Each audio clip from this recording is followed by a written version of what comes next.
Hello. Sometimes, you do something and you think, my goodness, I've opened a can of worms, and I think I probably have in the last few days, by mentioning this fellow called Alex Belfield, who runs a channel. I don't know why we call these things channels. He puts out a few videos, as I do.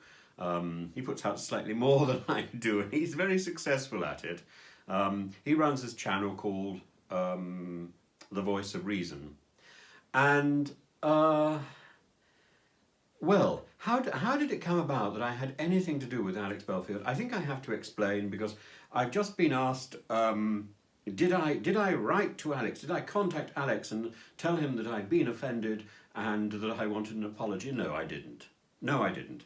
I'll explain the story just so it's all put into context. Now, it goes back to my concerns about reality TV, and I'll no doubt talk about this subject a little bit later and a little bit more fully.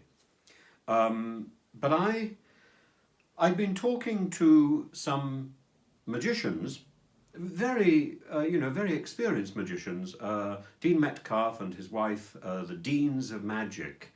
And Dean had been, in 1977, I think, the youngest young magician of the year.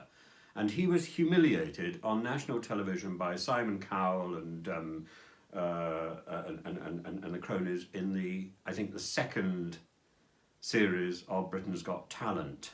And to watch that show and then to read the book that he wrote about it is astonishing. The book is very good. It's called Disillusioned.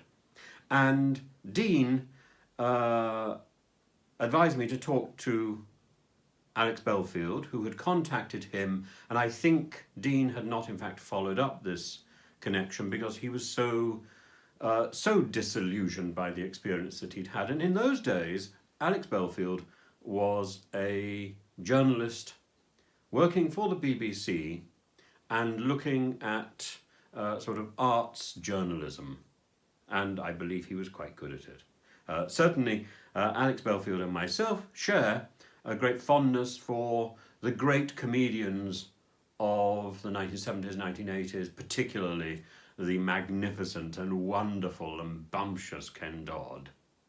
The other person I'd been talking to was Steve Brookstein, who Steve had the most harrowing experience on, I think, the first series of X Factor, and the bile that Sharon Osbourne projected at him on camera can still be located on YouTube. It's well worth looking it up, just so that you can see how nasty this lady can be, and how nasty and vicious reality TV can get. Now, I don't want to get into any form of debate at the moment about the edit of reality TV, because I'm more concerned about the machinations behind it.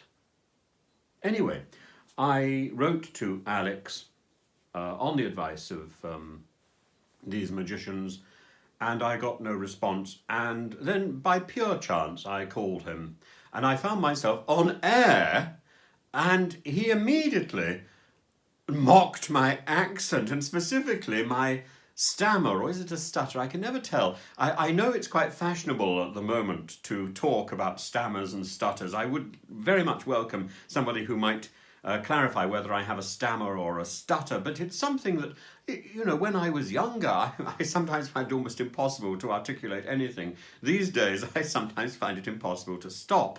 But I know I do have a stammer. Now, my partner tells me that it's so much better for me to stammer than it is for me to say all the time, particularly when I'm doing Turkish television, where the word is a particularly rude word in Turkish, and I know when I'm doing Turkish news and I'm saying he is squirming on the sofa at the thought of the actual meaning of that word in his country. So what happened when I spoke to Alex on the phone was he mocked my accent, my stammer, and we got to the point where it was quite clear we weren't going to go anywhere. I was playing the stooge for Alex's comedy. I was quite content with that. And I was therefore surprised and delighted to get an email and then a telephone call from him, the bigger man. You know, this is a very positive thing. Now, I don't like what he did, but I am fully aware of my role in these situations, as I was when I was on the Circle. I'm fully aware of that role of playing the straight man to somebody else's comedy. I don't care for the tone that Alex adopts. I don't like a lot of the content that he puts forward, and I would handle a lot of the stories very differently to the way he presents them, and indeed I do. And it's one reason, but I've got a soft spot for him because he was so gracious to call me back. And so therefore, of course, I check out what he says. That is it. I hope I've answered some questions, but I simply was not prepared for the level of the onslaught from the what Stephen Fry would call the Twitterati, but I don't know what you call people who respond on YouTube. I do enjoy these responses and do keep them coming. I'm more entertained than I am insulted, but I think Alex, like me, doesn't really need too much defense. But as I say, kindness is something we should encourage. We have to practice it because it doesn't come naturally, and I think a little bit of kindness goes a long way. So I would like to say thank you, Alex, and thank you everybody else for watching me and for responding to these videos in the first place. It's very good. We need to debate these bigger issues, and it doesn't matter which side we take. In the issue of COVID, it doesn't matter whether we are pro-vaccination or anti-vaccination, as long as we are debating these things in a healthy and enthusiastic way. The world would be a lesser place if we all kept quiet. So please follow the channel and do ring the bell. Have fun.